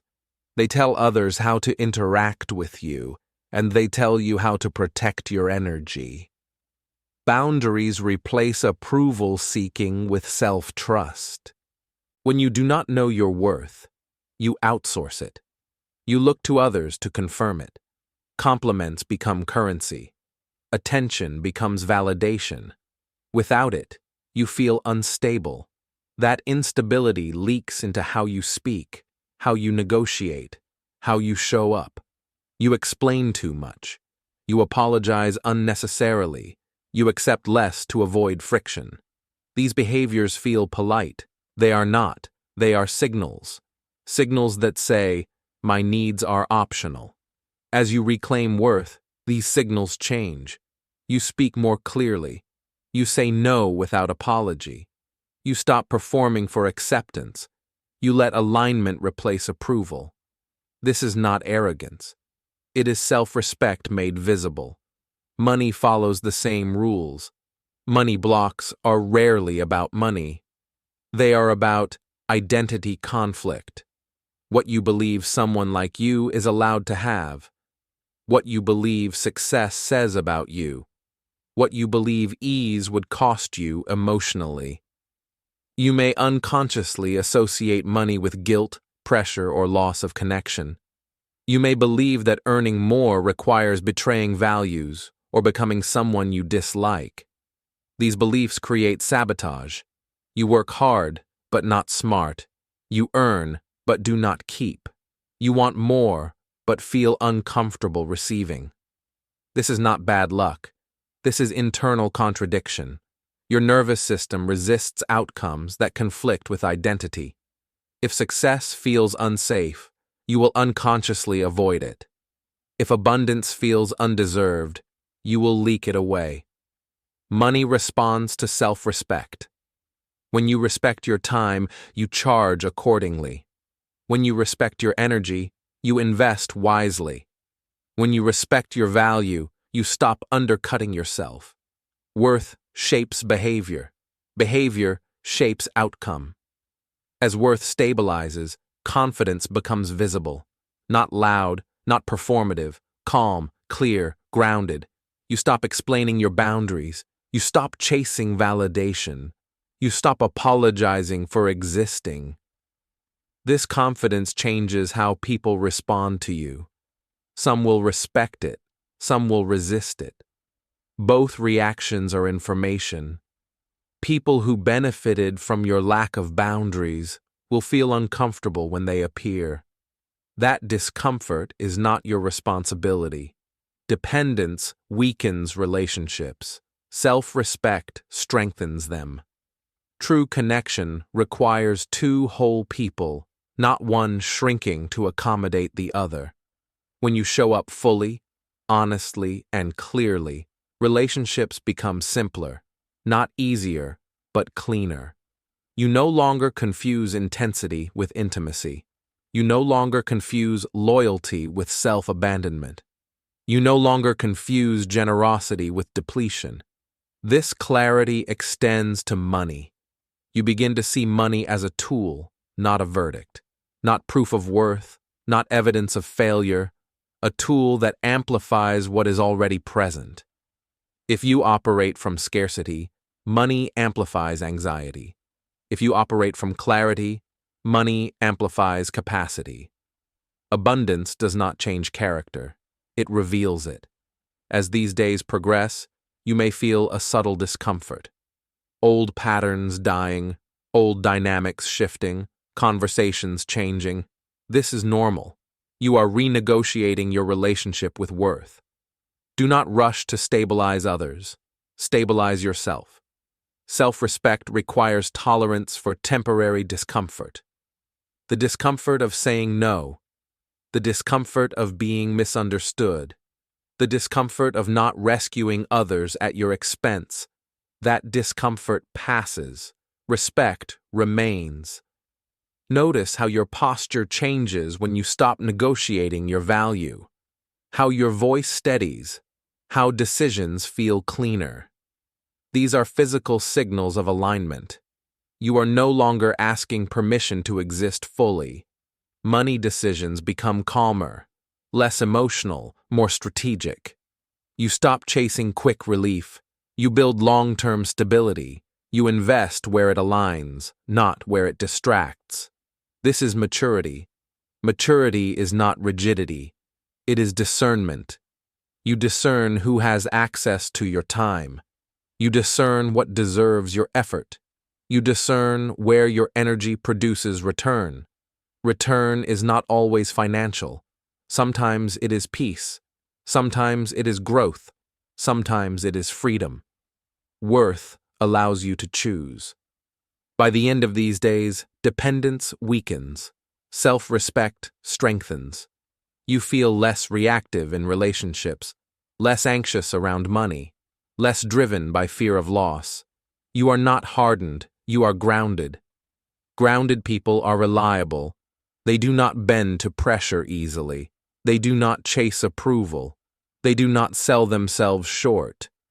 This grounding prepares you for the next phase. Because identity is not only mental and emotional, it is physical. Your body carries belief. Your energy reflects alignment. Your resilience depends on how you treat yourself physically. A strong identity demands a strong body, and that is where the work continues. Chapter 13, Days 19 to 20, Health, Resilience, and Anti-Fragility. For most of your life, you were taught to protect yourself from discomfort, to avoid pain, to seek ease, to interpret strain as danger. That lesson kept you safe once. Now it keeps you fragile. What you avoid weakens you. What you face trains you. Your body is not separate from your mind. It is the evidence of it. Every belief you hold shows up in posture, breath, energy, and endurance. Every emotion you suppress settles into tension. Every habit you repeat shapes your nervous system. Health is not cosmetic. It is structural. Today, that structure is rebuilt. Discomfort is no longer a threat. It is training. The body adapts to what it is exposed to. Pressure strengthens when applied correctly. Stress becomes growth when followed by recovery. This is not metaphor. It is biology. Muscles grow by tearing and rebuilding. Bones strengthen under load. The nervous system stabilizes through controlled challenge. You were never meant to be protected from all stress. You were meant to become resilient through it. Fragility is not sensitivity. Fragility is avoidance practiced repeatedly. Anti-fragility is different from toughness. Toughness resists pressure. Anti-fragility improves because of it. Pressure does not just fail to break you, it makes you better. This is the identity you are installing now.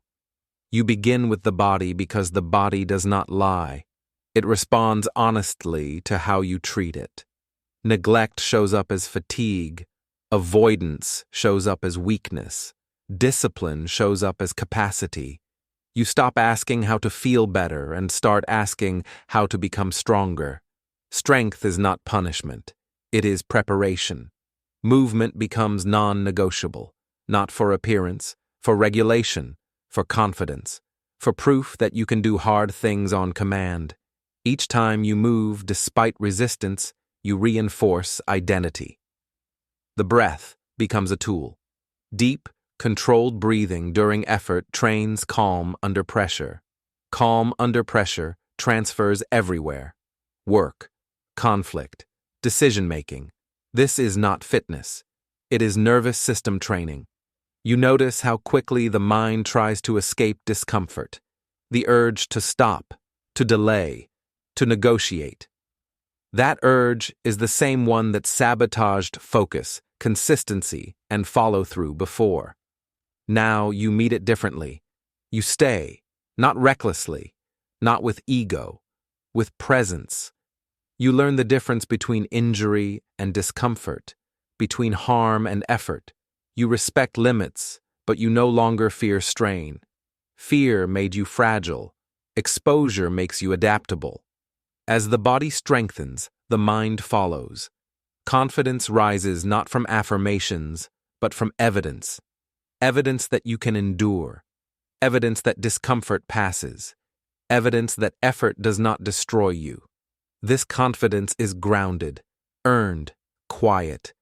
You stop identifying as someone who avoids difficulty. You become someone who handles it. Resilience forms when recovery is respected. You do not glorify exhaustion. You train, then restore. Sleep becomes strategic. Nutrition becomes supportive. Recovery is not laziness. It is part of adaptation. This balance matters. Burnout is not caused by effort alone. It is caused by effort without regulation. You are learning regulation. Regulated effort builds longevity. As these days progress, you feel different in your body, more stable, more capable, less reactive. Emotions move through faster. Stress spikes resolve sooner. This is not mental trickery. It is physiological alignment. Your body trusts you more because you are listening to it without obeying weakness. Anti-fragility shows up in subtle ways. You respond faster to setbacks. You recover quicker from mistakes. You do not spiral as easily. Pressure sharpens instead of shattering you. This is the opposite of how you used to live. Before, stress drained you. Now, it activates you. Before, discomfort meant danger. Now, it means growth opportunity. Hope appears differently here. Not as optimism, as capacity. You trust that you can adapt. That trust changes behavior automatically. You take on challenges without dramatizing them. You stop over-preparing mentally. You act, adjust, continue. This is resilience. Resilience is not bravado. It is steadiness. The ability to stay functional when conditions are imperfect. Your identity now includes strength, not performative strength. Functional strength. You treat your body with respect because it carries your will. You fuel it. You move it. You rest it. You challenge it. This respect compounds. As the body strengthens, excuses lose credibility. You know what you can handle. You have tested it. You have felt strain and survived. This knowledge removes fear.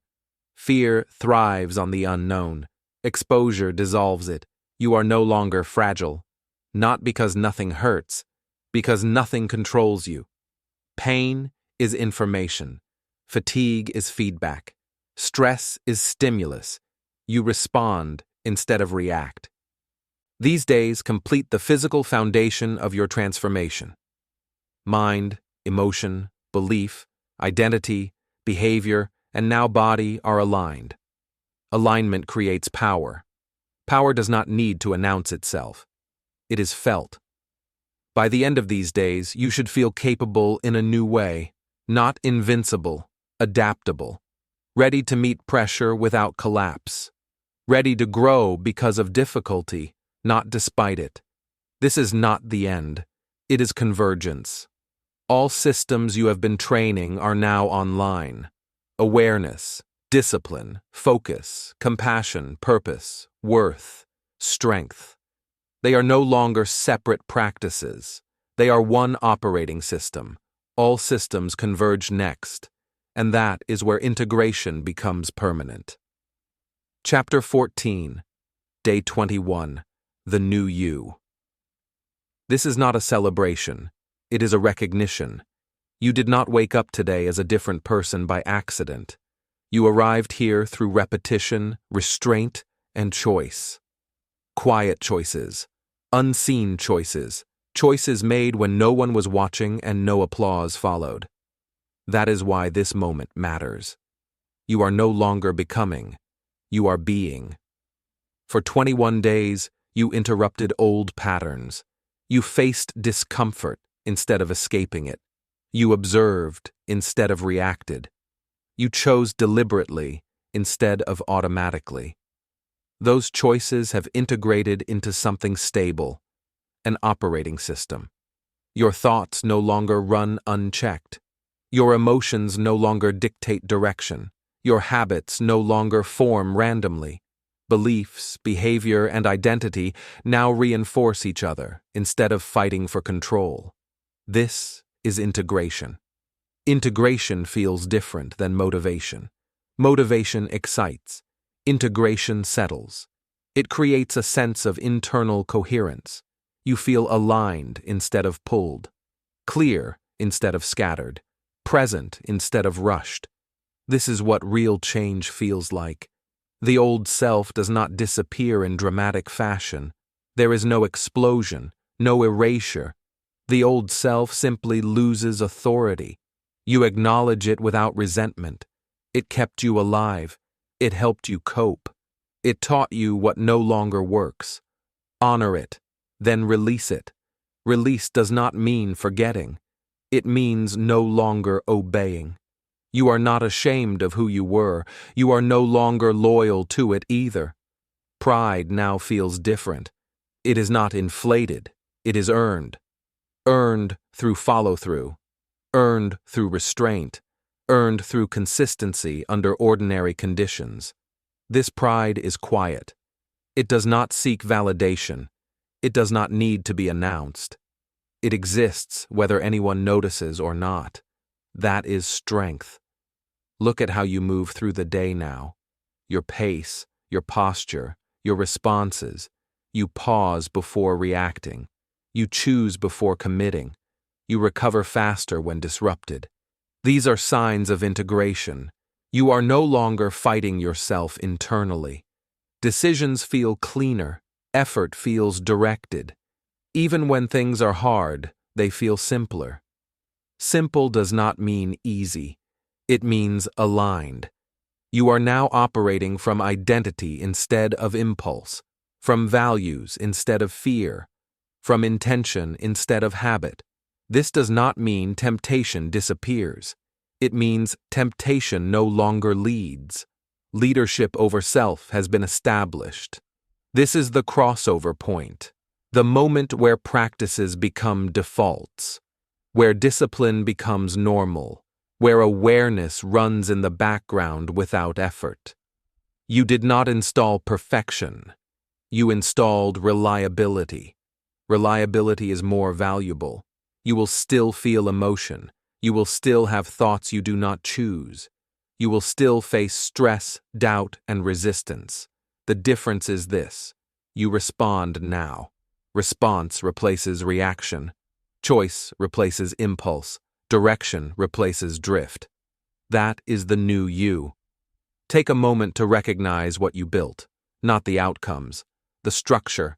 You built a mind that notices, a body that tolerates, a nervous system that regulates, a belief system that supports action instead of sabotaging it. Most people never build this. They live reacting forever. You chose differently. Do not rush to define what comes next externally. Titles, goals, milestones, those will come. What matters more is how you will protect what you have built internally, because transformation is fragile in its early permanence. Old environments will test you. Old relationships may pull. Old habits may whisper. The system you installed works, but it must be protected to endure.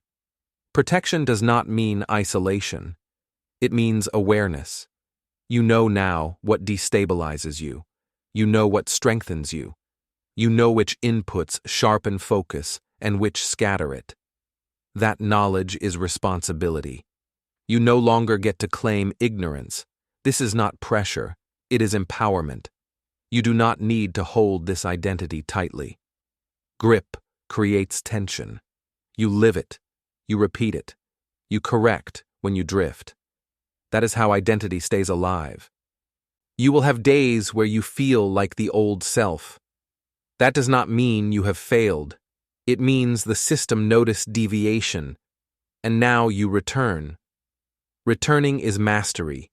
The new you is not defined by uninterrupted progress. It is defined by fast recovery. You are no longer chasing change. You are maintaining alignment. Maintenance is not boring. It is powerful. It keeps gains from decaying. It keeps clarity from blurring. It keeps discipline from eroding. You are no longer searching for who you are. You are practicing who you decided to be. That decision did not come from emotion. It came from evidence. Evidence that you can observe. Evidence that you can endure. Evidence that you can choose. Those proofs do not disappear. As this chapter closes, understand this clearly. This is not the end of your growth. It is the end of unconsciousness. You will still evolve, but now you do it deliberately. Transformation has occurred, but transformation must be protected to endure.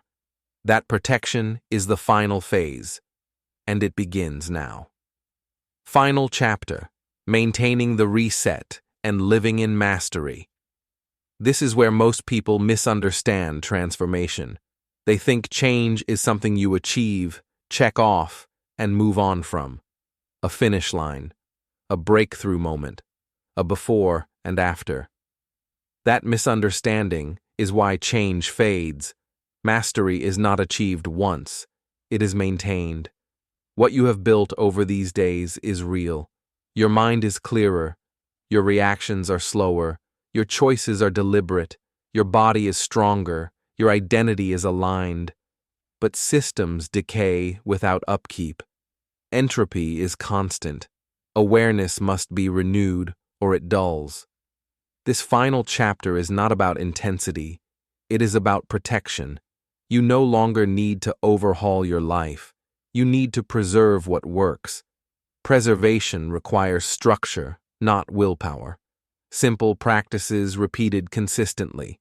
Clear signals that keep the nervous system regulated and the mind directed. Maintenance begins daily.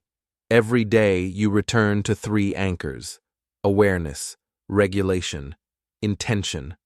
Awareness means you notice when attention drifts, when emotion spikes, when old patterns whisper.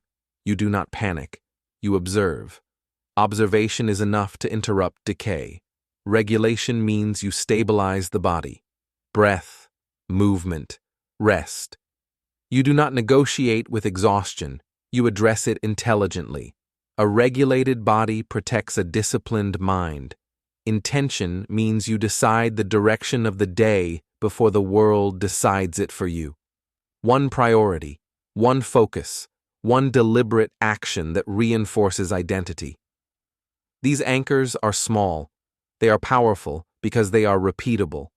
You are not here to be perfect. You are here to be consistent. Relapse is not failure. It is feedback. Everyone drifts. Everyone has days where awareness narrows and impulse leads. The difference now is speed of correction. You notice faster. You return sooner. That speed is mastery. The old version of you spiraled. The new version recalibrates. Monthly resets are not optional. They are preventative. Once a month you step back. You review patterns, inputs, habits, relationships, energy. You remove what crept in quietly. You reinforce what weakened slightly. This is hygiene for the mind. Without resets, small deviations accumulate. With resets, alignment stays sharp. You also learn to recognize early warning signs, increased irritability, reduced focus, escapist behavior, neglect of fundamentals. These are not moral failures. They are indicators. Indicators tell you to respond, not react. When warning signs appear, you simplify. You reduce inputs. You reinforce basics. You rest without guilt. You recommit without drama. Drama feeds relapse. Calm ends it. Community and accountability matter here, not for motivation, for reflection. You need mirrors that remind you who you are when you forget temporarily. Choose environments that respect discipline, not sabotage it. Your environment either reinforces mastery or erodes it. You are now responsible for what you allow around you. Mastery is quiet. It does not announce itself. It shows up as reliability, as steadiness under pressure, as clarity during uncertainty, as the ability to choose long-term alignment over short-term relief. Relief is seductive. Mastery is satisfying. You no longer chase intensity. You protect consistency. This protection requires honesty. You cannot lie to yourself anymore. The moment you do, awareness collapses. But honesty does not require harshness. It requires precision. You correct course like an adult, not a critic. Over time, something remarkable happens. Maintenance becomes automatic. The system you built reinforces itself. Habits support identity. Identity supports behavior. Behavior stabilizes belief. The mind begins working for you. You notice thoughts arise and pass without pulling you. Emotions inform instead of overwhelm. Stress activates focus instead of panic. Pressure sharpens instead of fractures. This is not invincibility. This is resilience. Resilience does not prevent storms. It prevents collapse.